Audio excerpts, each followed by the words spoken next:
Les éleveurs laitiers retrouvent depuis cet été une situation davantage favorable en termes de trésorerie qui devrait se prolonger au moins jusqu'à la fin de l'année 2013.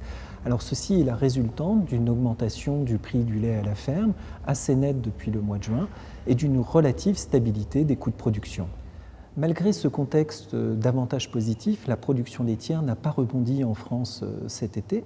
On le voit clairement sur ce graphique où la courbe rouge représente l'évolution hebdomadaire de la collecte sur l'année 2013.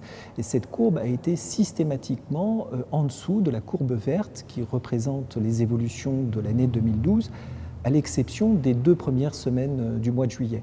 Alors on pensait à cette époque que le revirement de tendance allait se concrétiser dans les semaines suivantes, mais la canicule qui est survenue pendant la seconde moitié du mois de juillet a brisé cet élan.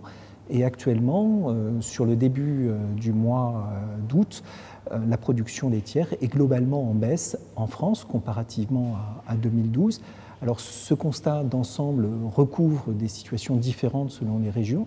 On a plutôt un léger développement dans l'ouest, mais ces volumes supplémentaires de lait ne compensent pas à l'échelle nationale le recul de production que l'on a dans les zones céréalières.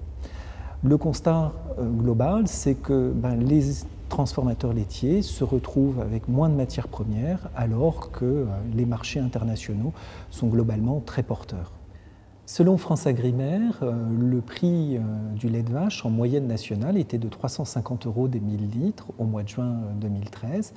Et d'après l'évolution des marchés, on s'attend à ce que les prix se maintiennent à des niveaux élevés tout au long du second semestre 2013, bien au-dessus des niveaux que l'on avait eus en 2012 et au cours du premier semestre 2013. Au global, sur l'ensemble de l'année 2013, le prix moyen annuel devrait dépasser le précédent record historique que l'on avait atteint en 2008 et qui portait sur 335 € des 1000 litres. La fermeté du prix du lait est la conséquence d'une augmentation assez soutenue du prix des produits laitiers industriels, c'est-à-dire des poudres de lait, du beurre et des fromages en grand conditionnement, aussi bien sur le marché français, européen que mondial.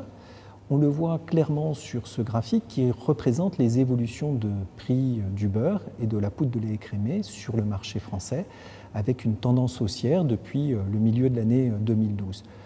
Aujourd'hui, en 2013, les prix de la poudre de lait écrémé sont 25% plus élevés qu'en 2012 à pareille époque, et l'augmentation de prix du beurre est de l'ordre de 50%. Les laiteries qui fabriquent et vendent essentiellement des produits laitiers industriels profitent pleinement de l'embellie des marchés internationaux. Elles peuvent sans trop de difficultés répercuter en amont ces hausses auprès des éleveurs qui leur livrent du lait. En revanche, la situation est plus compliquée pour les laiteries qui fabriquent essentiellement des produits de grande consommation, tels que du lait liquide, des spécialités fromagères ou des yaourts, qui sont vendus avant tout sur le marché français, parce que les hausses actuellement, donc sur le marché national, sont beaucoup plus mesurées. Selon l'INSEE, comme on peut le voir sur ce graphique, les prix sortis usine des produits de grande consommation, tels que le lait liquide, le beurre en plaquettes ou les fromages, ont effectivement augmenté depuis le milieu de l'année 2012. Mais si on regarde plus en détail, on s'aperçoit que ces hausses sont beaucoup plus mesurées que celles constatées sur le marché des produits laitiers industriels. Entre le mois de juin 2012 et le mois de juin 2013, la hausse est de 8% pour le lait liquide, de 6% pour le beurre en plaquettes et de seulement 2% pour les fromages. Le prix du lait devrait rester ferme dans les mois à venir car il y a un manque de matières premières dans la plupart des zones exportatrices. Comme c'est le cas en France depuis un an, la production laitière recule depuis de nombreux mois sur l'ensemble de l'Union européenne, mais aussi en Australie et en Nouvelle-Zélande. Parmi les grands pays exportateurs, il n'y a guère que les États-Unis qui parviennent à légèrement augmenter leur production. La conséquence de tout ça, c'est que les principaux exportateurs ont dû piocher en fait dans leur stock pour pouvoir honorer leurs commandes. Et avant de pouvoir reconstituer des niveaux de stock qui viendraient peser sur les marchés, il faudrait assister à un revirement assez net de production pendant quelques temps. Mais pour l'instant, on est loin du compte.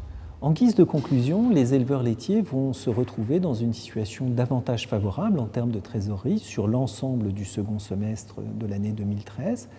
Pour le début de l'année 2014, il est encore difficile de se prononcer. Tout dépendra de la reprise de production à l'automne dans les principales zones exportatrices.